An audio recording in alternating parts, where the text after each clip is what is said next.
नमस्कार, वंदे मातरम दोस्तों इन 4-5 सालों से पता नहीं हमारे युवा जिन लोगों व अपसंस्कृति के प्रभाव में आकर चकाचौंध की कृत्रिम दुनिया में खोते जा रहे हैं, उसमें सबसे ज्यादा असर पड़ा है सोशल मीडिया नेटवर्किंग का।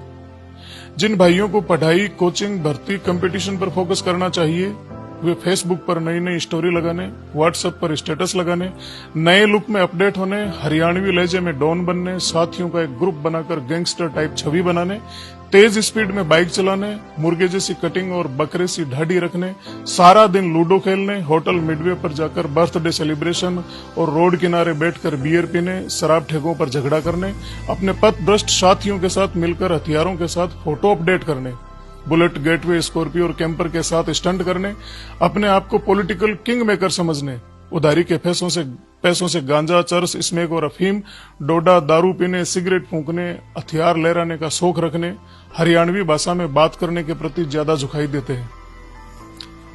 झुकते हुए दिखाई दे रहे हैं। और इनमें से अधिकांशतः ग्रामीण पृष्ठभूमि के निम्न मध्यम वर्गीय किसान परिवारों के बच्चे हैं, जिनसे उनके परिजन उज्जवल भविष्य की उम्मीद रख रहे हैं। परंतु ये मुर्गा कटिंग वाले डीजे के डांसर अलग ही दुनिया में जा रहे हैं।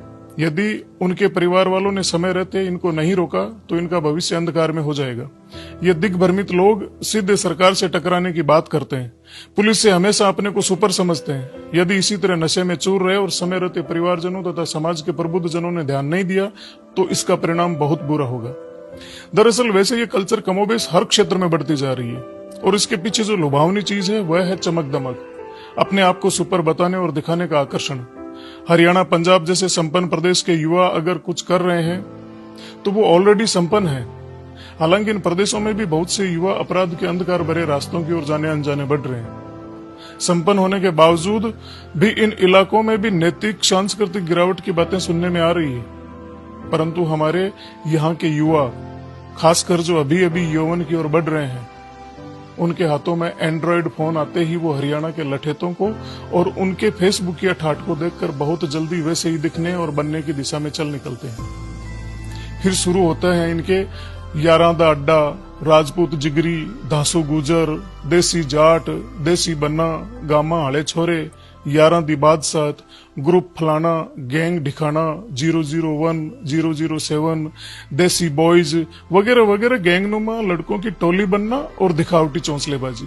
काम के नाम पर माफिया लोगों के साथ सेल्समैनी, टोल प्लाजा पर काम, रॉयल्टी नाकों पर काम, जिनमें 5-7 हजार से ज्यादा कुछ मिलता नहीं, पर वहां फोगट की दारू और रोटियां मिल जाना, ये इनके लिए सबसे ज्यादा जरूरी है। और चकाचौंध की दुनिया, डोडा पोस्ट, अफीम तस्करों के प्यादे बनना जो सारा कैरियर बिगाड़ के रखती जा रही है। दूसरा कारण, लोकल राजनीति भी इस खेल में बहुत ज्यादा जिम्मेदार है।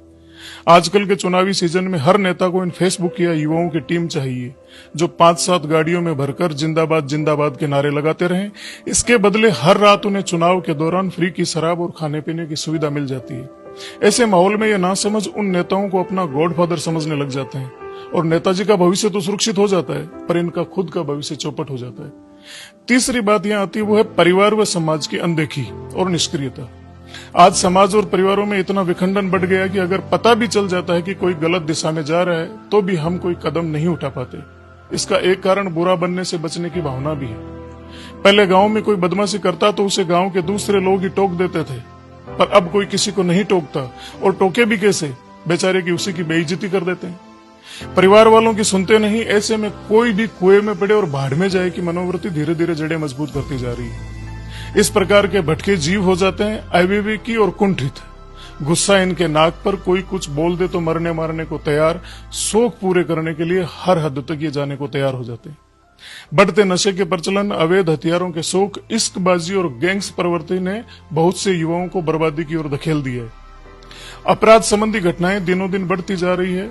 आने वाले समय में ऐसी घटनाओं की पुनरावृत्ति बार बार हो सकती है, ये संदेह है। अभी समय है हमारे पास कि हम सचेत और जागरूक होकर इस बर्बादी के रास्ते पर अंकुश लगा सकें। इसके लिए समाज के सभी जिम्मेदार नागरिकों को, हर पार्टी दल के राजनीतिक व्यक्तियों को, प्रबुद्ध जनों को, प्रशासन को, सबको जागरूक होकर उचित कदम उठाने ही होंगे। नहीं तो हमारा युवा वर्ग नकारात्मक मार्ग पर इतना आगे बढ़ जाएगा कि पछतावे के अलावा किसी के पास कुछ नहीं होगा। समाज के प्रत्येक जागरूक व संजीदा साथियों से मेरा विशेष आग्रह है कि शहर, गांव और ढाणी ढाणी तक जन जागृति अभियान चलाएं और यदि इस तरह का कोई भटका युवा साथी आपको मिल जाता है तो उसको किसी भी कीमत पर पुनः सामाजिक सरोकारों से जोड़ दीजिए।